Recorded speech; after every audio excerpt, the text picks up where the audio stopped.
Have you ever wondered how to turn your struggles into something positive that can help others? This National Infertility Awareness Week, we bring you an inspiring story of resilience, compassion, and advocacy. In this episode, we sit down with Danielle, a brave mom who shares her story from the heartbreak of infertility to the joy of motherhood, and how she channeled her experiences into creating Making a Miracle, a nonprofit organization dedicated to supporting those facing infertility. Join us as we hear Danielle's emotional story, from the challenges of endometriosis and IVF to the life-threatening complications during her pregnancy and delivery. Discover how she found strength in her darkest moments and used her voice to break the silence surrounding infertility. Stay tuned until the end of the episode to learn about exciting local events Danielle has planned for National Infertility Awareness Week in St. Louis, and how you can get involved in making a difference in the lives of those struggling with infertility. Get ready for a powerful and uplifting conversation that will inspire you to turn your own trials into triumphs. Let's dive in. The Golden Hour Birth Podcast, a podcast about real birth stories and creating connections through our shared experiences. Childbirth isn't just about the child. It's about the person who gave birth, their lives, their wisdom, and their empowerment. We're Liz and Natalie, the Golden Hour Birth Podcast, and we're here to laugh with you, cry with you, and hold space for you. Welcome to the Golden Hour Birth Podcast. I am your co-host, Liz. And I'm your co-host, Natalie. And tonight we have Danielle on. She is a mama of one and also the founder of Making a Miracle. So thanks so much for coming on tonight. Thank you guys so much for having me. I appreciate it. Yeah. If you want to go ahead and share a little bit about you and your family. Yeah. So me and my husband are, I guess you can say it was high school sweethearts. We met at my senior prom. And so it's kind of like this like fairy tale, although it took us like 16 years to get married. But we were young and we're still here. That's what it is. We've been through a lot together. I was 18. I mean, as you can imagine, that's a lot to go through. And then one of the biggest things that we did go through was the start of our infertility journey. Yeah. Which completely different from what we had ever been through before. Yeah. So, yep. And then we have our pit bull pup. His name is Jika. And he was our baby for the longest time before we were able to actually have baby in human form. And that's Michaela. She's 2 years old. Sweet. She's so sweet. So if you want to kind of go ahead and start us off on like when you guys decided to start trying for a baby. Yeah. So I would say in about 2015, I was finally diagnosed with endometriosis. I had struggled with it for a really long time. High school, I missed a lot of volleyball games, missed a lot of school, everything because endo kicked my butt. And it takes about the average 10 years to actually be diagnosed with endometriosis. And that was, it was a few more years for me, but finally I was diagnosed via laparoscopy, and the doctor at the time was like, now is the best time. Like, I don't know where you are in your family building journey, but now's the time, next 6 months, because endo can always grow back. And so that was when I started to kind of, I guess you would say try, because I wouldn't say we ever really didn't try or was careful. So, but in the back of my head, I knew something wasn't right. And I went to my doctor, advocated for myself, and they still wouldn't help me with anything. And we weren't getting pregnant. So I reached out to a local fertility clinic and told them, tell me what to do. I don't know, where I'm going with this, but there's something not right. And she got me to another doctor who then did some tests and sent me right back to her. That was the end of 2015, 2016. What were your symptoms of endometriosis? So a lot of it was pain around my period.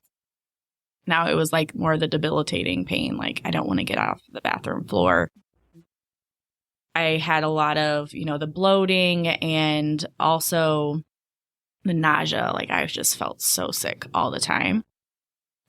And that was just around my period. So it was okay, but I also didn't have regular periods. So, 1 month it would be absolutely horrible. And then like a week later, I'd have another one, those types of things. God. So it was very abnormal. Yeah. What I was experiencing. And everyone just kind of told me that's how periods are. So I know it was absolutely horrible. And I hate that they do that. But painful periods are not normal. And if you're having pain, then you need to get help. I can't believe it takes a woman of like average of 10 years to be diagnosed. That is insane. Yeah. And about 1 in 10 actually are diagnosed with endometriosis. So many women that, don't get listened to. Yeah. And that's why it's important to advocate for yourself. It's like, are these OBGYNs like not aware that this is a thing? Well, and, I actually had to, so I didn't actually get diagnosed until I moved to St. Louis. And back where I'm from, they didn't have specialists and things like that. And there was actually a specialist that I saw when I came out here. My OB-GYN was like, this sounds like what it could be. Mm-hmm. And so they connected me with that doctor, and that he was like, immediately, let's do the excision surgery. And I think it, depending on where you're from, it was newer then for there to be specialized doctors for that. But yeah, it's definitely an interesting disease. And, there's so many studies about where they can find endo in your body and, those types of things. So yeah. It's just advocating for yourself is so important. Yeah. Mm-hmm. Like, yeah, your body better than a doctor. Yeah. And that's kind of where I was when I, when someone was like, I'm not going to help you. We're not going to do medication or anything until you show me that you've been trying for a year. And at that point, it was just kind of like, I'm way beyond this. I have to get a second opinion. And that's when I finally was able to meet my fertility doctor, and the most incredible woman I've ever met in my life. Absolutely. So we kind of jumped into the fertility world, and we were very new at it, had no insurance. We were young. And we tried everything we could the cheapest way possible. And that started with like timed intercourse, where maybe a shot of Avidril was $150 to $300. And that's all we had. And so we tried it over and over and over again. And it was draining. And I just felt like nothing was working. This isn't going to work. I knew in my head, like, this is not right. So we ended up going into insemination. And we did that a couple of times. And after every time I left that clinic, after, I was inseminated, I was like, this is not going to work. I know that I need to be more positive, but, like you said, your body, that when there's something not right, there's something right. And that will also come into the end of my story, because like, if you don't speak up, no matter how much you feel like you're bothering somebody, the worst could happen. So insemination didn't work, and we were lucky enough to where my husband just got a new job, and they had infertility benefit. And it was like this thing where everything just came together. And I was like, yes, like, this is right. I went and I met with my doctor, and I've said this before, in other things that I've done, but I remember sitting in the office with her. She came in, and I said, I don't think this is working. Can you tell me more about IVF? And she was like, I was hoping so much that you would finally come and ask me that, because I know that you couldn't afford it. And I wanted you guys to be comfortable, but I am so glad that you're ready for this. I wasn't ready for that. Infertility sucks. IVF sucks. And I was very blessed to have some insurance. It's not mandated in the state of Missouri. And I was very blessed.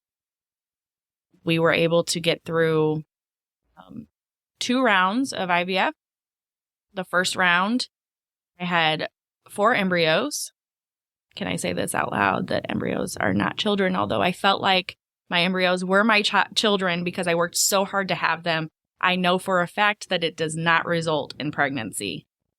And I had my very first transfer, I got pregnant.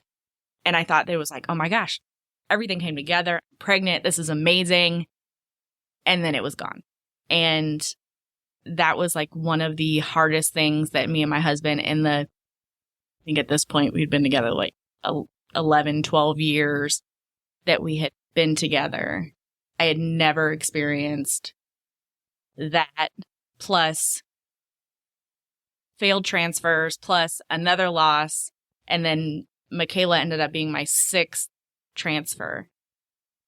And I remember, like, I didn't know how to be there in any type of way for my husband. He didn't know how to be there for me. It was like we were battling each other's grief and battling each other at the same time. And that was so hard to get through. But I will tell you that going through it, I don't think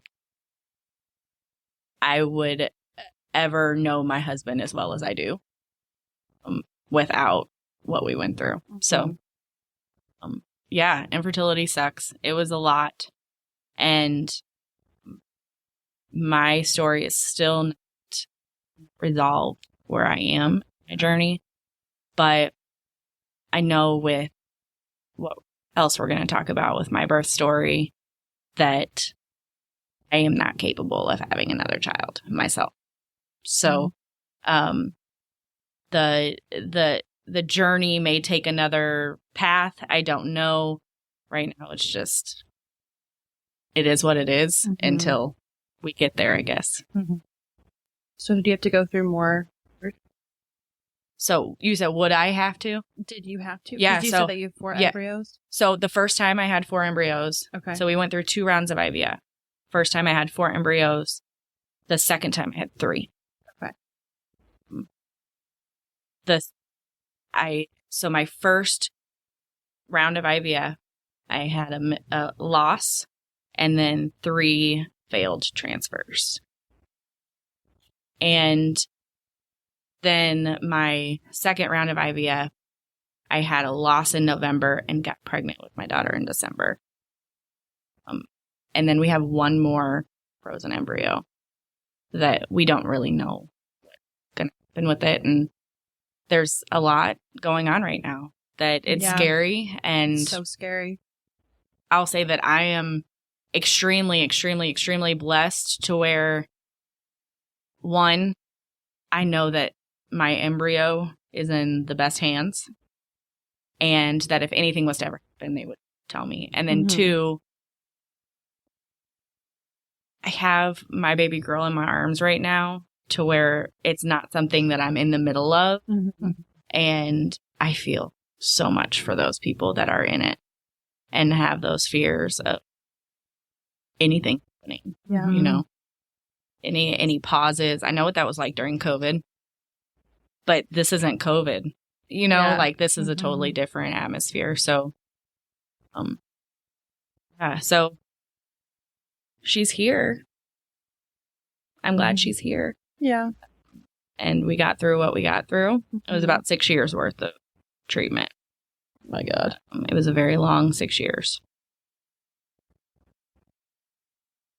How long was the IVF, like from when you started IVF when you got pregnant? So I would say we started in 2018 with our first round of IVF. Now, these are the things that, you know, you got to take into consideration is cycles aren't like, you know, they take time. I was extremely impatient No. That's like the hardest part. It's you want it to move so fast, but your body can only do so much. Yeah. Right. And the doctors are watching your every move and, you're constantly at doctor's appointments. I actually had OHSS, one of my oh my gosh, rounds of IVF. That's scary. It was my second one, which is ovarian hyperstimulation syndrome. And that was kind of in the moment. That was my second round of IVF. And I remember thinking to myself when that happened, because I was in so much pain, I was in the hospital for a night. Like, it was a big mess. And I remember telling myself, you're not doing this again. Like, there's no way. Like, if you don't get pregnant, I don't know what's going to happen, but you just can't. It's just so trying on your body. And I just wasn't who, I used to be. That changes you. Yeah, it does, 100%. And I could tell you that I'm okay with who it changed me into now. But like I said, I'm blessed because I have the prize, right? Or part of the prize. My family isn't complete, but with what I feel complete. So yeah, it's infertility. It rocks your world. Yeah.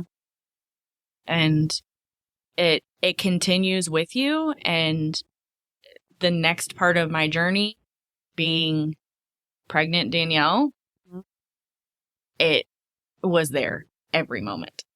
That constant fear, that constant, you're scared.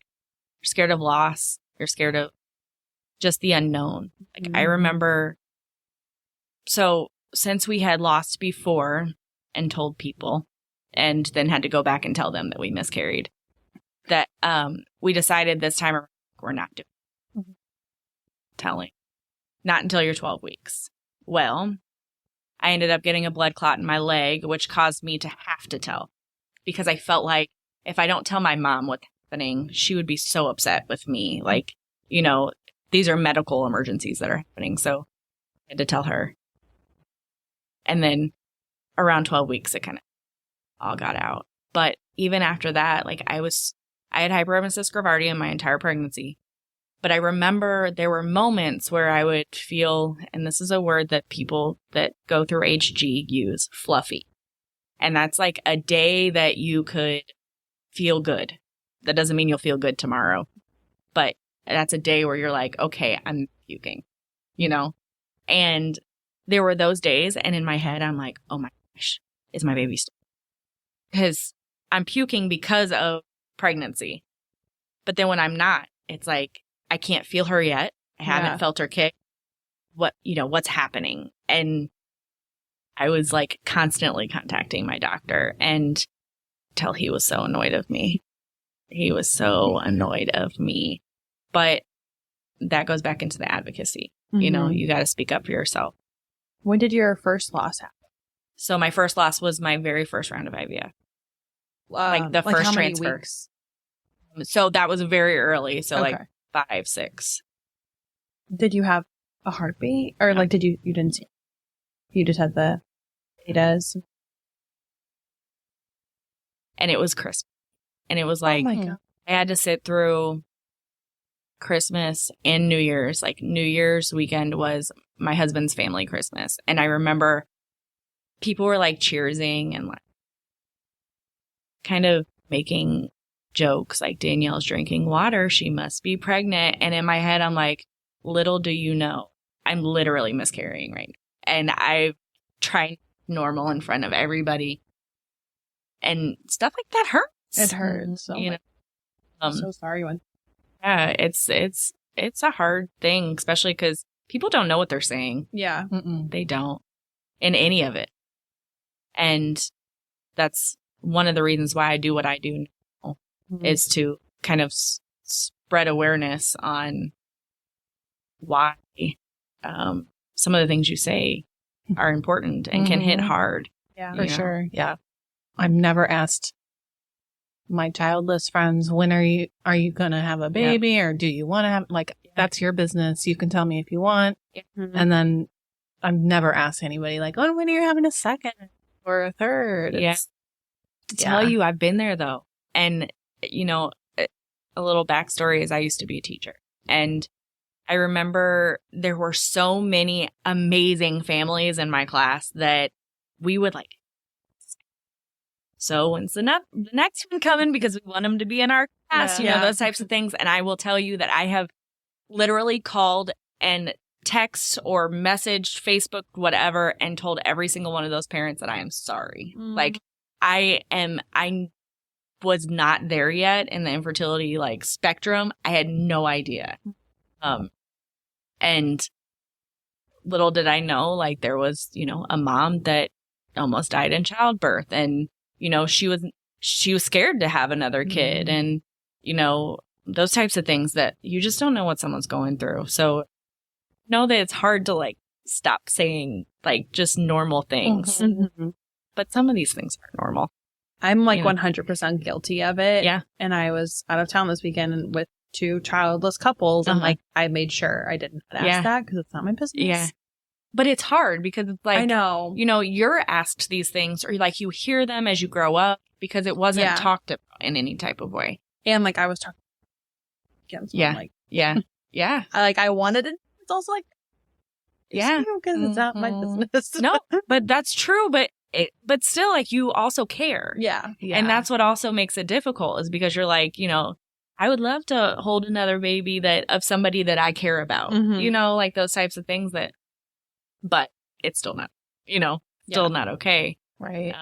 But I think that that's kind of where it falls into, like, people don't understand because they just care, but they just don't know how to say it. Yeah. You know? Yeah. And you are like going through IVF, which is like extremely, you know, sacred thing between you and your partner. You know, like you're going through so much. Yeah. And no one knows. No one knows. No one knows. Yeah. And, you know, I can even shout to the rooftops that I'm doing it, but no one's going to understand it if they haven't been through it. Yeah. And that's definitely something that has happened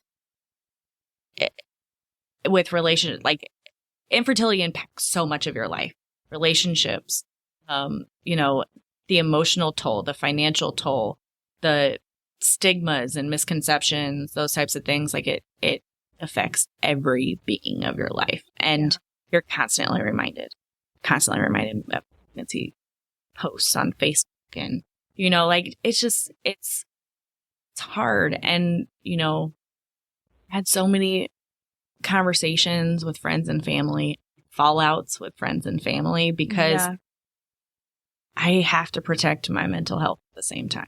Like, I know that people want, you know, what's good for you, but you are the only one that actually knows what's good for you. I remember having like a conversation with a friend of mine because I had just gotten a call about a announcement of a very close family member, and they didn't tell me that they were pregnant. I found out through someone else who slipped up and then saw an announcement online. And it hit me because it's like, you guys know, you know what I'm going through. Yeah. And so I called one of my friends and I was bawling, just crying my eyes out. Like, I hate this. Like, I don't want to go through this anymore. Like, I'm so angry. And it isn't that I'm angry at anybody for being pregnant, because that's a beautiful thing. But I'm angry that it wasn't me. Yeah. You know, I'm happy for them, but it wasn't me. And that person on the other line said, you really need some therapy. And I remember bawling even harder and hanging up the phone like, I probably do need therapy. And I suggest anyone get it if they need it. But in that moment, I just wanted validation. You know, like, I just needed someone to listen. Said, like, I understand. Yeah. But this is somebody who got pregnant easily, you know? And it's like, I don't think that, like I said, I can show you that I'm giving myself shots every night. I can, you know, those types of things, but I don't think anyone really understands unless they've actually done it. Yeah. True. You know, and that's for a lot of things in life, you know? So I think that to protect your, that's important too. Yeah. How did you go to therapy? So I will tell you I do now. Okay. Back then I felt like I could do it by myself. Mm-hmm. And I felt like me and my husband could do it. Like, Makes together. sense. But I don't know if that's because of the stigma on therapy too, you know? Like that there was really something wrong with me when I already knew there was something wrong with me physically. Yeah. And I'm reminded of that every day. And that my body is just not doing what a woman is actually supposed to do. But I didn't want to think of something else that was wrong. That makes sense. You know? I get it. That's a lot. Yeah. And I mean, I will tell you though, having a therapist is incredible. Mm-hmm. You may cry for an hour, but you will feel so good after that. You know, like it will feel so great. And I am an advocate for definitely asking for help. Mm-hmm. And I don't know if we want to go back into my journey, but I will tell you that postpartum definitely kicked my butt too. So Ditto. Ours too. Yeah. I 100% say, tell your doctor you need help. Because at first I didn't. And I was like, she just came home from NICU. Be my baby's home. I was not okay. One of my best friends is pregnant right now. And I was like, she's like, what are like 3 to 5 items you think I need? Mm-hmm. And I was like, I'm a second-time mom, and all I can say is support. Yeah. Get yourself a therapist. Yeah, right now. Get yourself a postpartum doula. Yeah. Do it. Yeah. Like, don't even worry about the big items. But here are some other items. Yeah. Well, it's like that's another thing is you don't think you're going to get it or deal with postpartum, right? Like, I knew with my journey and how it went, and then how I was so scared all the time when I wasn't sick and feeling like I could lose her in any type of manner. I knew. I immediately, before she even came out, I was like, can we talk about, placenta encapsulation? Because I hear that it helps with postpartum depression. I kind of have a feeling that I'm going to have an issue. And with what happened to me, you can go and say that I ended up having HELLP syndrome. And what makes you, one, feel better from HG is the placenta being completely out of your body. So once that's gone, you typically feel absolutely amazing. Mm-hmm. So she was like, do you really want to put that back in your body? Good point. I didn't think about that part. And I couldn't find any studies on it, but that's logical, right? Like so that kind of was like in the back of my head, like maybe. But then when I ended up going to the hospital with like chest pain and then told I'm not leaving the hospital until she's born, and that we needed to have an emergency C-section, I lost that like option, I guess, because it was not discussed, and it was more about saving my life than it was. Yeah. Do you want to encapsulate your placenta? Do you want to eat it later? Like, I want you to be able to be here to eat it later. Yeah. So, yeah. How did you feel when that moment came? When you were like, had to go into the C-section? Yeah. So I'll say it's kind of a blur. It all happened so fast, even though it didn't really happen fast. And I say that because I was on blood thinners like my entire pregnancy because of the blood clot. So I was on the horrible Lovenox shot on my belly. How do you even give a shot to your belly that's like super pregnant? Anyways, it happens. Wow. And they burn too. But I had it right before I came to the hospital. So basically I felt this weird pain in my chest. Like it was like in the middle of my chest, and it felt like heartburn kind of. Then my shoulder started aching, and I'm like, okay, I'm already super uncomfortable in pregnancy. I'm 35 weeks, almost to the day. Like I was a day away, and my doctor, I called my doctor, and she was like, heartburn, And at that point I kept thinking to myself, like, I'm just throwing these doctors at, like I'm just, and we don't have to go into that, but I did previously change my, so at 30 weeks, I was told that my doctor's no longer doing practice anymore. And that I needed to find a new one. Great. Danielle, you had put every woman wants when I to tell you 30 if you want weeks. to, yeah, I'm telling you, like, it was like literally, and I will say that I feel like it was, he didn't really listen to me. And I went through it from a fertility clinic that literally was there every second. I text them, I called them, they answered. And then I went to an OB that was like, you're sick, eat some Pedialyte popsicles, you'll be good. Like things like that. I mean, texting him like, no, I need something better. And he's like, I still think you should just eat Pedialyte popsicles. Did they ever give you any anti-nausea? So I was in the hospital probably every other week. I'm getting fluids. Finally, I bothered him so much that he approved home health care. So I ended up having home health care come out, and I had IVs every day. That's great, but not great too. Yeah, we can hit Finally some more, great. we can check some more boxes if you want.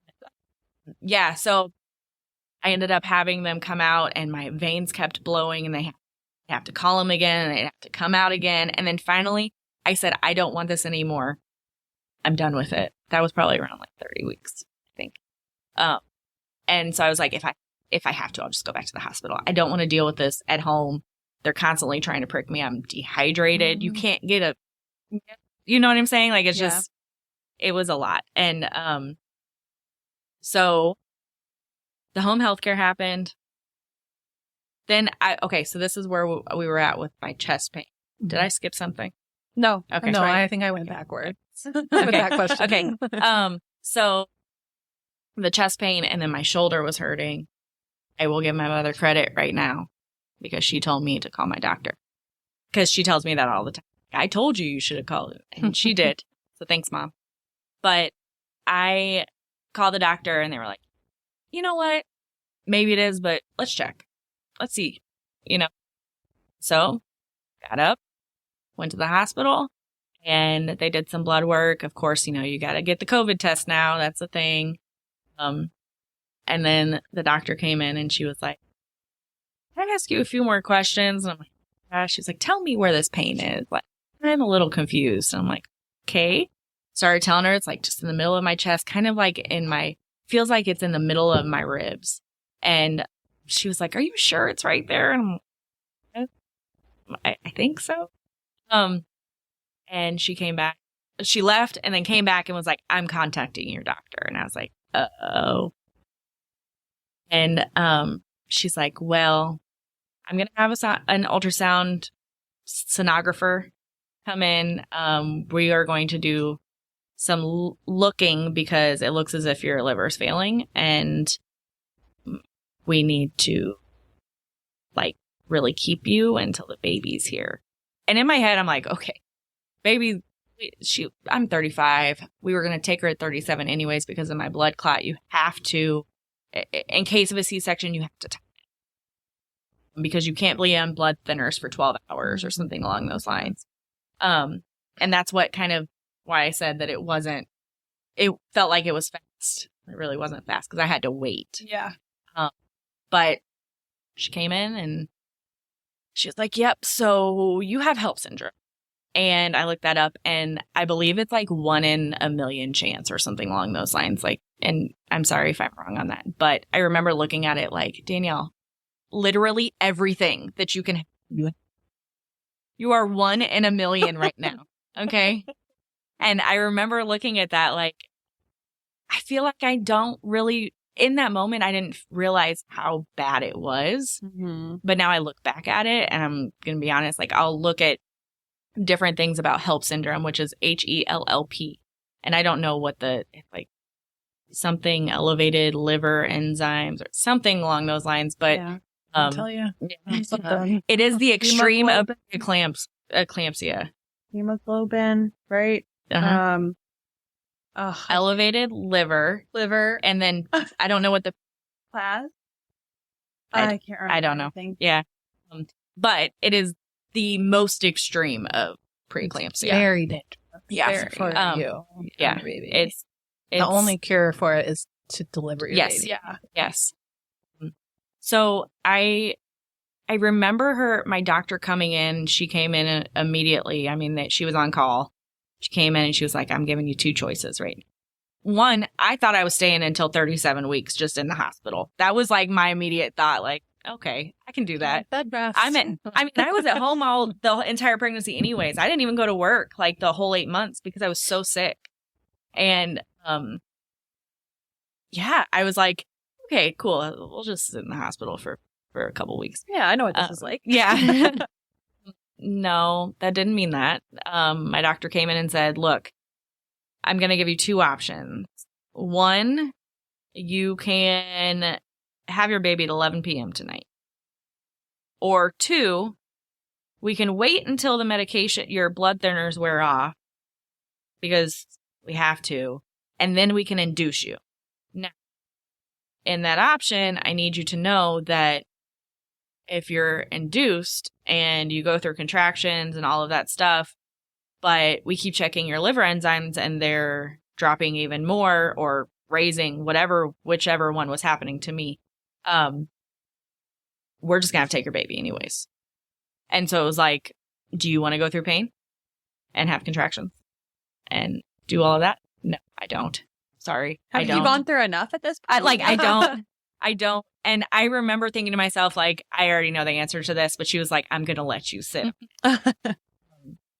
So she did. And me and my husband had some good conversations. I did decide to do the C-section. We had to have some conversations and talks that I really hope that no one ever has to have. And that is, if something happens, who do we save? And as a mom, who would you choose? Always the baby. Good question. As a mom, you're like, I've just grown it. Like, what about my other child? Oh, 100%. That's true. And that's a hard decision, right? to make. I feel like as the mom, like, we're always thinking about somebody else. Yeah. That's just how I feel like we are. Well, and, I don't have any other kids. So that wasn't even, something on my mind. My mind is, I worked really hard to have her. Yeah. Can she just live? Yeah. But of course my husband's first response is, oh no, it's you, babe. Yeah. And they ended up giving me a bag of magnesium. And apparently when you have HELLP syndrome, you have extremely high chances of seizure. And so they gave me that. Sorry if I didn't say that loud enough. I don't remember much else because magnesium, apparently it takes you out. Yeah. That shit makes you loopy. Loopy. She was like, I don't even know if you're going to be able to stand up. So you might just want to stay laying down. Good. Yeah. But I'd rather you just not have a seizure. Yeah. And so since that happened, I kind of just go off of photos, I don't. Yeah. 100%. Marty told me, I remember them, like I got wheeled into the C-section room and Marty got pushed to the back and was like, you need to stay out here until we get the epidural or anesthesia or whatever it is that they put in my back. But I'm assuming epidural type of thing. And I remember my doctor coming in and she was the sweetest. She is such a blessing. Like I said, it was definitely a blessing that she jumped in to my care. And she came in, she was like, okay, just so you know, you're about to feel some weird things happen to your leg. And I'm sitting there, sitting straight up on this table. And all of a sudden I felt these like jolts and both of my legs just like jumped. And I'm like, what in the world is happening? Apparently that's what happens. If you're not like already numb, feel this. I don't know. Have you guys had C-section? No, but I've had an epidural, but that didn't feel like that. Yeah. It's like a spine. You probably got like a spinal tap. Yeah. It was the weirdest feeling. Just like all of a sudden. Yeah. Like it was so weird. And then I recall Marty coming in, telling me he was there and looking back at the person that was watching my levels. I wasn't looking, but I could see Marty doing it. And they kept coming over, like worried about what was happening. And then I remember the entire table rocking because they couldn't get her out. So like, I mean, clearly I had already been cut open. I didn't know because I couldn't see and you can't feel it really. And I remember Marty's like, what are they doing? But literally the whole table rocked back and forth for they were trying to pull her out. So weird. Was she like in a weird position? What happened? They never said. I think that, like I said, I think that there was just so much going on for them. I think my doctor was kind of freaked out, like what was happening. And trying to go as fast as they yeah. But I do remember Michaela being held up, but I couldn't process that it was my baby. It was like the weirdest, okay, you're just holding a baby in front of me. It wasn't, and that's probably a magnesium. I didn't really have like a connection of what was going on. Yeah, that happens. Happened to me too. Yeah. It's just kind of like not normal, but it's like it happens. Yeah. Mm-hmm. And I always felt like when I saw her, I would just, what the fuck? Yeah. Like she's just like screaming in my face, and I'm just staring at her like, you know. And then I have a video of Marty, like Michaela was brought from my table over to the NICU team, and I knew that was going to happen because they had told us over and over again before all of this happened. And I don't remember, but the video is Marty saying, I hear you, baby. And it was just like, I want to cry every time that I hear that, but I don't remember holding her. Apparently they let me hold her for like, to where they were just holding her up. It wasn't me actually like being able to be with her, but she was rushed directly to NICU, and Marty got to go be with her for a little bit. So that was, he stepped it up in the dad game when she was in NICU for sure. They had some good moments before I was even able to go back and be with her because of the magnesium. They wouldn't let me go anywhere. But another thing I really remember is, and I don't know what a vaginal labor is like, but like, do they come in and just like press on your stomach over and over again? Yeah. Oh gosh. The worst. Yeah. I remember that like, oh my gosh. Birth. Yeah. Yeah, like, I mean, I get it, but gosh, like I just went through like a surgery where you cut open many layers of my stomach, and then they come in and C-section. Oh honestly. my gosh. I know. I remember that night, like it was like I went straight into recovery because this was 11:30 p.m. that she was born, and I went straight into recovery. And I mean, it was like every or 2 hours or something like that. They were in there just pushing on my stomach, and I'm like, yeah. I looked over, and my mom, who had rushed out from Champaign to get here, and my husband were asleep. She was in the chair sitting up, and he was asleep on the floor next to my bed. And I'm like, what is happening? I don't even know where I am right now. On the floor? Yeah, they didn't have any, because we weren't even supposed to have two people with me because of COVID. Oh, COVID, yeah. Was she 21? Who? Michaela? You talking about no, 2020. Wait, yeah, she was born in 21. Okay. I got pregnant in 2020. Okay. Yes. Yeah, it was a lot. Yeah. And that's another way, like, I feel like I go so much more connected to my husband because honestly, like, I don't feel like I would have let anyone else see me like that. Yeah. You know, like helping you take off bandages and stuff like that in the shower after you just got cut open and you're just pregnant anymore and just not who you are, you know? He stepped it up. Yeah, that's a totally different. He did step it up. He also made jokes that like my mom was so mad at him for making, because like he would like, you know, when they first, well, you guys haven't had C-sections, but I'm assuming that it's, I don't know, maybe not. The first time getting up after a C-section. Yeah. You have this, you feel like your stomach is going to fall out. And of course they wrap you in one of those like stomach wrap things. Mm-hmm. But the first time getting up is so painful, like to be able to bend.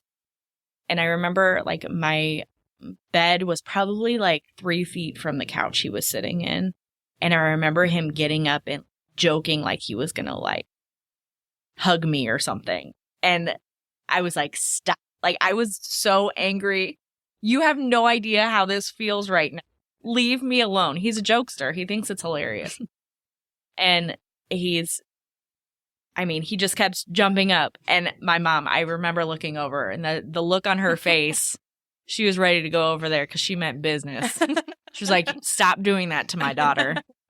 Yeah. That was hard. And being away from Michaela was hard too. Yeah. Did you end up getting to go see her? So it wasn't until about 24 hours after, which it wasn't bad. Marty would like come back and like bring me videos and stuff. Like he got to give her like her first bath and, you know, like things like that to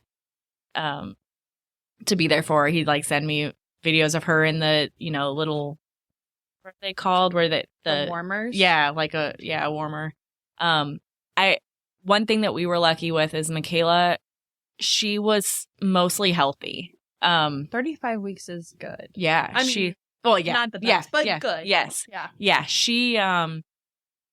She really only had a heart. Oh, I mean, in the first couple of days, she was in the warmer and, you know, she had IVs and stuff like that. But she really just needed to learn how to eat. Mm-hmm. She was 4 pounds, 6 ounces, a little teeny baby. Yeah. 17 inches long. And she didn't know how to drink out of a bottle. She wouldn't latch to me. None of that, which was fine. I think breastfeeding is amazing, but it is what it is. I don't care as long as you eat, you know? So she was in NICU for 21 days. And those were probably one of the hardest things afterwards. Was I felt so alone. Now, in my infertility journey, I felt alone. In my pregnancy journey, I felt alone because of like my HG. No one was listening to me. It was a lot.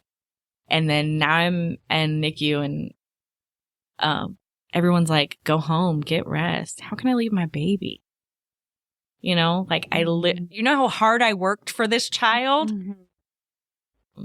How can I leave her? And my husband was on the same thing, like, Danielle, have all this time, relax, take advantage of this, you know, that type of thing. I'm like, no, I don't want to. I couldn't drive because I was still on pain meds for the C-section. I was still being monitored for the HELLP syndrome. And I depended on him to take me. Every single morning I got up. We were there by 7 a.m. And then he would go to work because he didn't start his paternity leave until after she got home from NICU. And I would sit there all day. And the nurses all day would tell me, go home, get sleep, get some rest. And I just didn't take it. Like, no. You know, you have this connection. Like, it's like, you know, that they may not even feel scared. I don't know, you know, a newborn. But like, I feel like what's supposed to happen is that she's supposed to be like, she's been in my stomach for, well, not my stomach. You know what I'm saying? For, 8 months, you know, she grew in there. And then now all of a sudden I just like leave her. Yeah. That was really hard. Yeah. But no one could tell me anything. I was there. The nurses, one thing that she kept telling me was, oh, you're going to spoil this baby. Like, stop holding her. Oh my gosh. I was so mad. First of all, my baby is literally like the teeniest little thing. Like, she needs her. Yeah. Well, for as long, and I still do. Yes. You know, spoiled. Oh, just give them all that love. They need it. Holding a baby is like my biggest pride. Yeah. Like I remember walking into the doctor's office last week and I was like, my baby. No, but that's true. Yeah. You know, that's I felt like once I got pregnant, I was like, do I get to put the mama shirts yet? And then, you know, once she was born, I'm loud and proud. You better believe it. Like, you will see everything. My keychain said mom on it. Like, all this stuff. Like, I was like, hey, this is my baby. My baby. Yes. I was very proud of of being able to hold that title. I worked for that. Yeah, you did. I love it. Yeah. That was postpartum. That was rough. Now, like I said, in the beginning, it was just kind of like, you know, I'm sad because I don't want to be away from my kid. Mm-hmm. So I felt like that was something that was like, okay, that's a normal feeling. Yeah. I think life was happening really fast, and I didn't really sit down and think like, oh my gosh, I think I have a problem. You know, there's something wrong. But then she came home, 21 days. I had my doctor's appointment somewhere around that time that she came home. And I remember telling the doctor, like, oh my gosh, I'm so happy. Like, she's everything. Like, you know, no worries. She's home now. Like, that's all that matters. I was sad, but she's home. And then about a week later, I ended up calling my doctor back and said, we need to talk because this is not okay. I am so scared of something happening to her. I am so like, I don't want people to really touch her because I'm scared they're going to drop her. I'm like, there are these things, these like intrusive thoughts that are going through my mind, and nothing like to where, you know, my postpartum was not like, you know, I'm going to hurt my child or, you know, I don't want to be around her because there's levels to it. Right. Mm-hmm. This was more so just like, I'm scared of losing her. And from experiencing loss multiple times, it kind of makes sense. Yeah. But it was like little things. Like I'd be driving in the car or riding in the car and I'm like, oh my gosh, what if that car hits the side of me? And then like, just like these things that just roll through my mind, like, mm-hmm. and then I don't make it home and then she doesn't have a mom. And then, you know, like it was constant. Mm-hmm. And it was nice. I got to stay home for another 6 weeks after she came home from NICU. So like I got a good time with her, but that was hard too. Going to work, like, you know, being away, dropping her off to somebody I don't even know at daycare, you know? And so, yeah, I called her and she said, I'm so glad that you called me. Let's get you on something. Let's try some things out. And I'm somewhat okay today. I'm somewhat okay. I love how you just like your face you made. Yeah. Cute. Somewhat. Yeah. I still struggle. And that could also be with what I do now with Making a Miracle. Mm-hmm. Because I am, and my husband tells me all the time, like, you get so stressed out around like events and stuff like that, because I feel like you're talking to media, you're, telling your story over and over again and talking to other people. Like, are you not like just like triggering yourself? Like, what are you doing? But I find it therapeutic in some ways. You're also empowering so many. Yeah. Thank you. And couples. Yeah. Thank you. Like, tell me like when Making Miracles start. Yeah. So, first, when Michaela was born, I started thinking about how I could help other people, because me having this thing that I worked so hard for, like, is the most amazing feeling I've ever felt in my life. Like, this connection that I have, that this being is mine and I'm going to raise her in the way that I want to raise her. Like, she's just everything. And I thought to myself over and over again, like, okay, what if this didn't happen? Like, your last try, like, what if you still didn't have a baby? How would that feel? Like, I just want to be there for somebody that's going through this. Yeah. So around her transversary date, so, which was December 19th, 2020, it was the same night as the Christmas star, the Jupiter, the retrograde.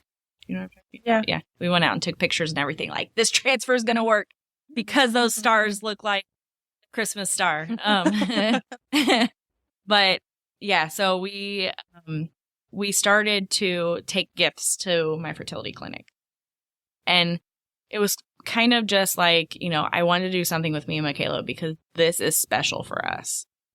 I don't want to put my journey on her in any type of way. And this is something I've battled with, because just because it's my story doesn't necessarily mean it has to be hers. And I really battle that, only because I want her to, I don't know, like I want her to know what happened, but I don't want it to define her. Does that make sense? Yeah. Anyways, this was something that I was just like, I can show my kid how to empower people. She's only like 3 months old, but we got this. And so we started taking presents. I decided to create some coloring books on. Thank you. Thank you. And so the first ones weren't that great. I will tell you that. But we started selling them on Amazon. And this was my way of being like, okay, well, I'm giving back to the infertility community by providing them this book that they can use for the 2-week wait, while making a little bit of money to put into my daughter's college fund, because I'm broke with all the IVF treatment. And so we started doing this, and then every holiday I would like buy the books and donate them. We would do random things like cookies. I know her first transversary date, I think I took the little bottles of wine with stuff to the doctors and nurses and stuff like that. It was just more so like I felt about being able to give back in some sort of way, especially to the people that one are going through it and also helped me in my journey. So that was December. And then National Infertility Awareness Week is the 3rd week of April, the last week of April. And it popped up, and I started like looking into, okay, what does St. Louis have? Because I mean, I really didn't know much about resources when I was going through it. I don't know. I felt like maybe I was just too overwhelmed to even look.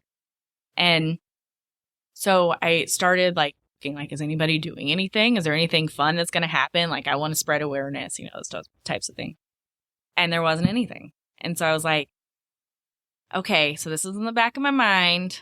But I started getting involved with Resolve, which is the National Infertility Association. And they do things like proclamation projects where you can like have, your city proclaim that this is National Infertility Awareness Week, stuff like that. So I started to do little things.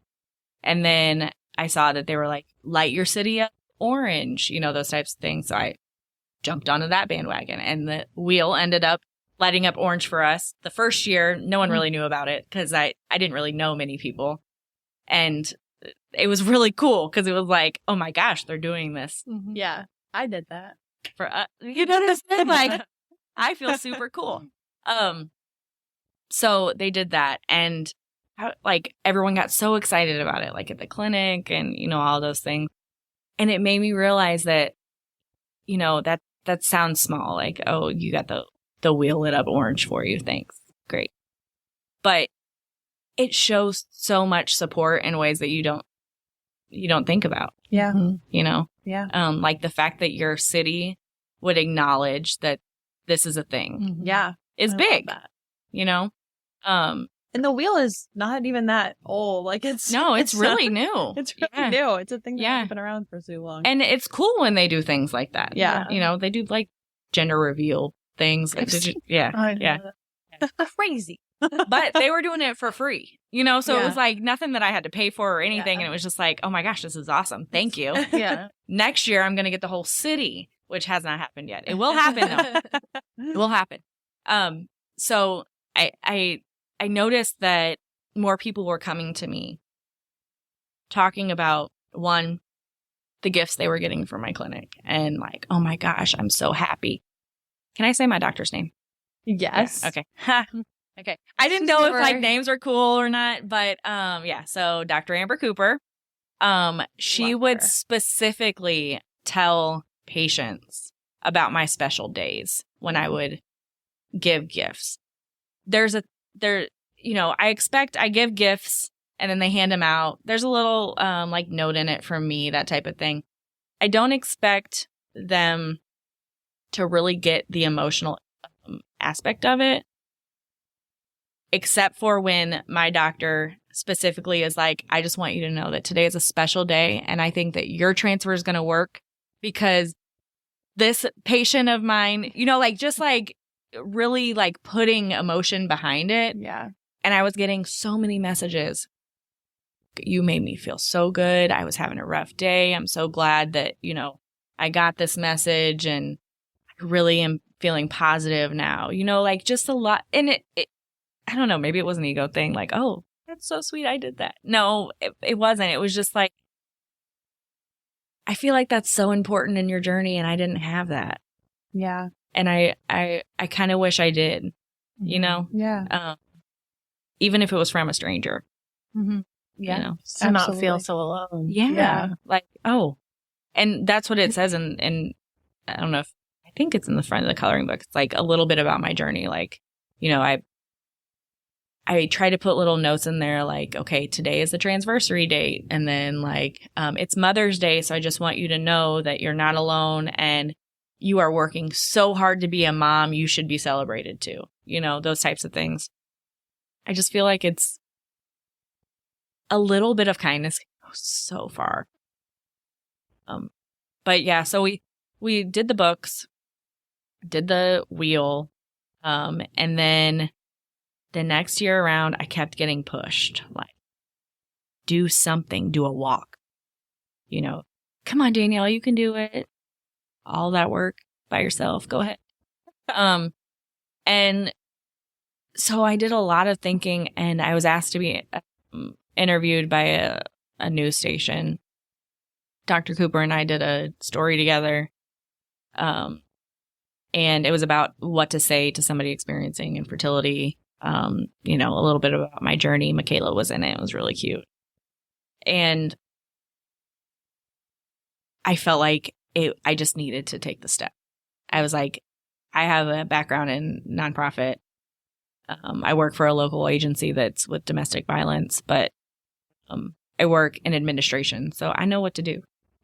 You know. So I sat on this for a while, but I finally went ahead and went with it, and it is a lot more work than I expected it to be. But March 29th of last year, we were finally incorporated as Making a Miracle, a nonprofit that caters to the mental health and support of the 1 in 6 struggling with infertility, no matter what part of the journey they're in. So it's amazing.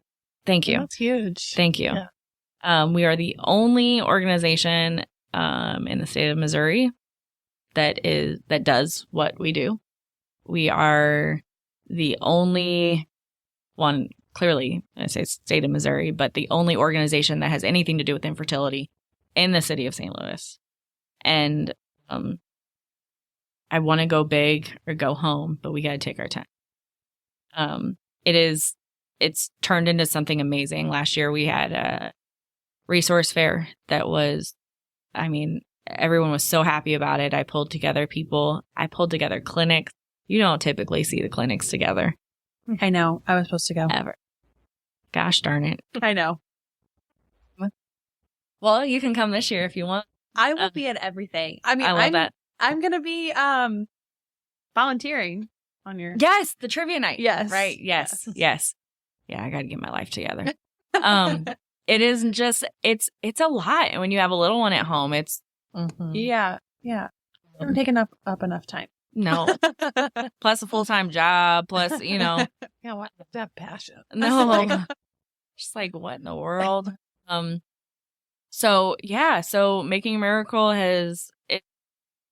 it's been doing some pretty great things. We've had the resource fair. We had the Infertility last September. That was the one. Mm-hmm. Yeah, that was a lot of fun.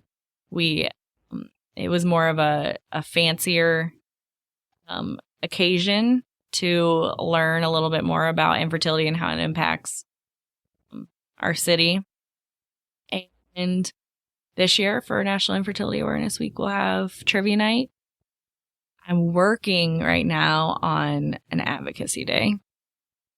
And then we'll have another resource fair and maybe something else in between. I haven't decided yet. But this resource fair this year is going to be bigger. And I have a lot of really awesome vendors that were not around last year because I didn't know to even think of them. Yeah. But it just happened so fast last year. But this year I've been able to get some things done. It's amazing how the community comes out and, awesome.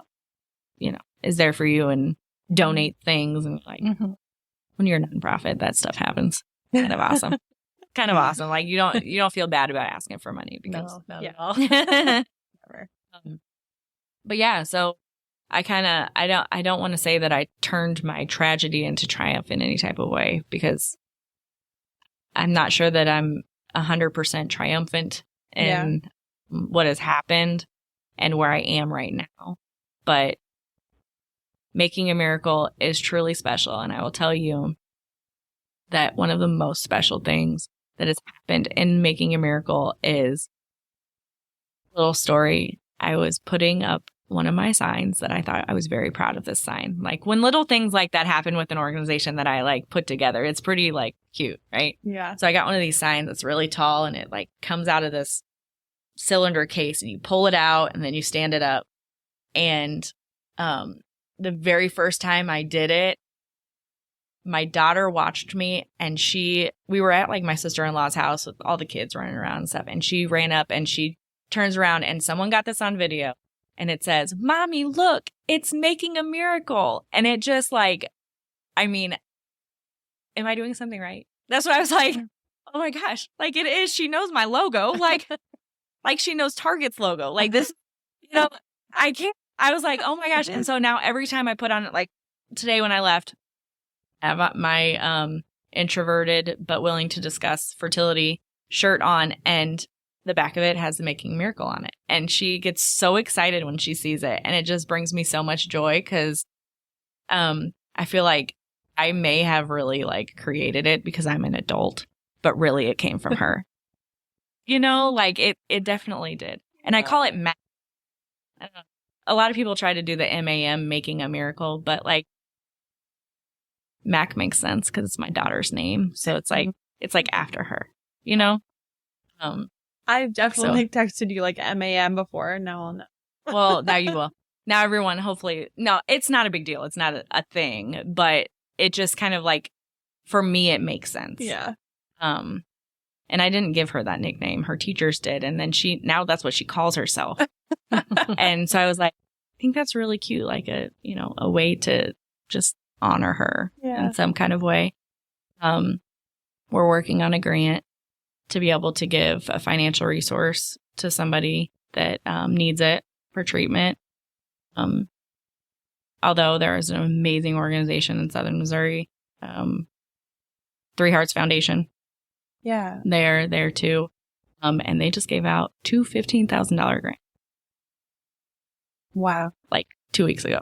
Well, I saw your like stories of Three Hearts. I didn't really know what Three Hearts was. Yeah. So Three Hearts is also a Dr. Cooper patient, Katie Tidwell, and her husband. They have 2 beautiful IVF babies, and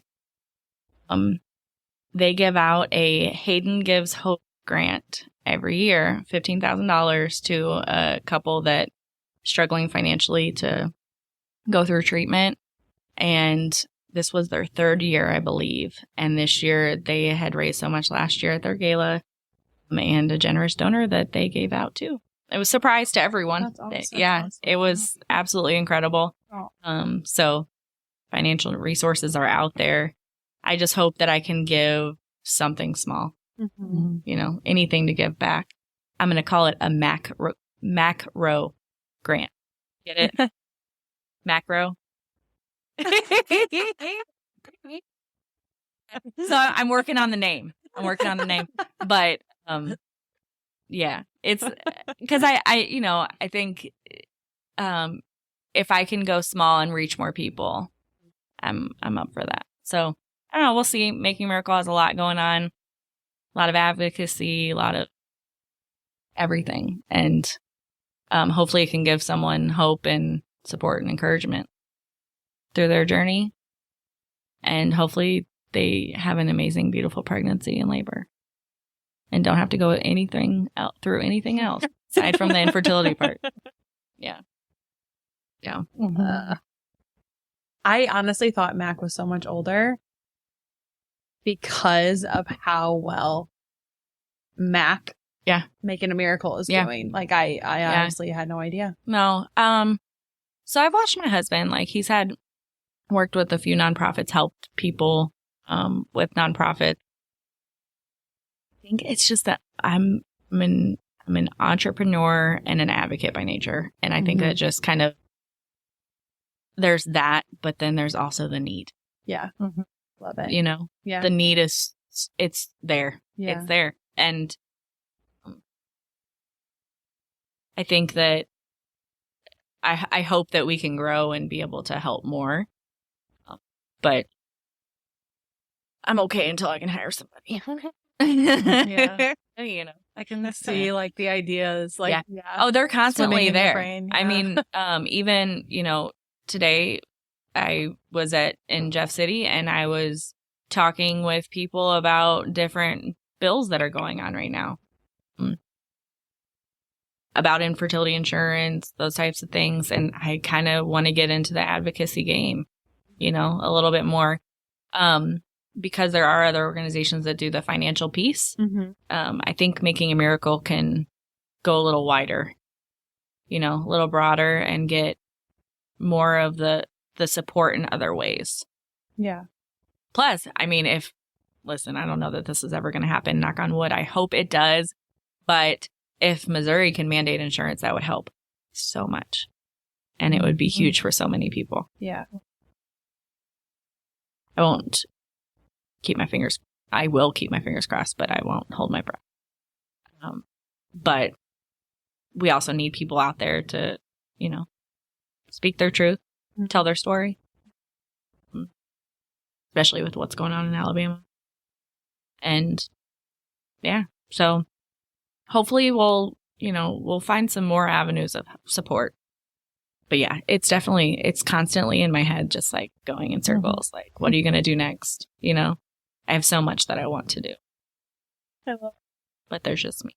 There isn't just me, because I got amazing volunteers too. But yeah, it should be fun. Yeah. Fun ride. How can people reach you? Yeah. So I am on Instagram at Making a Miracle 8421. And also on Facebook, which is facebook.com/MAKSMAMA8421.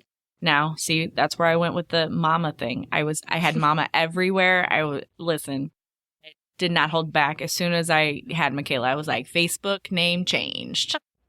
And then I couldn't change it back when Making a Miracle actually became an organization. So, that's that. But you can also reach me at my website is www.makingamiracle.org. There's lots of resources on there. There's the National Infertility Awareness Week shirts. Lots of different things that you can check out. Make a donation if you would love to, because that would be great too. And if you know of anybody, like a vendor or a resource that isn't on there, let me know too, because I would love to add them daily. So, thank you so much for sharing the start to the finish. And it's a lot. We could be here all night. And the ... to be continued. Yeah. No, seriously, it's a lot. I'm so excited to see and like where this goes and follow you, and thank you. Come to your event. Yes, I would love to have you guys there. It's going to be a lot of fun. Cool. Thank you guys so much. Thank you. Thank you guys. We'll see you next episode. Thank you for joining us on this episode of the Golden Hour Birth Podcast. We hope you've enjoyed our discussion and found it insightful and beneficial. Remember, the Golden Hour Birth Podcast is made possible by the support of listeners like you. If you appreciate the content we bring you each week, consider leaving us a review on your favorite podcast platform or sharing the show with your friends and family. Your support helps us reach more people and continue creating valuable episodes. If you have any questions, suggestions, or topics you'd like us to cover in future episodes, we'd love to hear from you. You can reach us on our website, www.goldenhourbirthpodcast, or connect with us on social media. We value your feedback and want to make sure that we're delivering the content you want to hear. Before we sign off, we'd like to express our gratitude to our incredible guests who joined us today. We are honored that they trust us enough to be so open and vulnerable. We're grateful for their time and willingness to share their stories with us. If you're interested in taking the conversation further with us, join us on our Facebook group, The Golden Hour Birth Circle. We'll be back next week with another exciting episode, so be sure to tune in. Until then, stay golden and remember to take care of yourself. We'll catch you on the next episode of the Golden Hour Birth Podcast. Bye!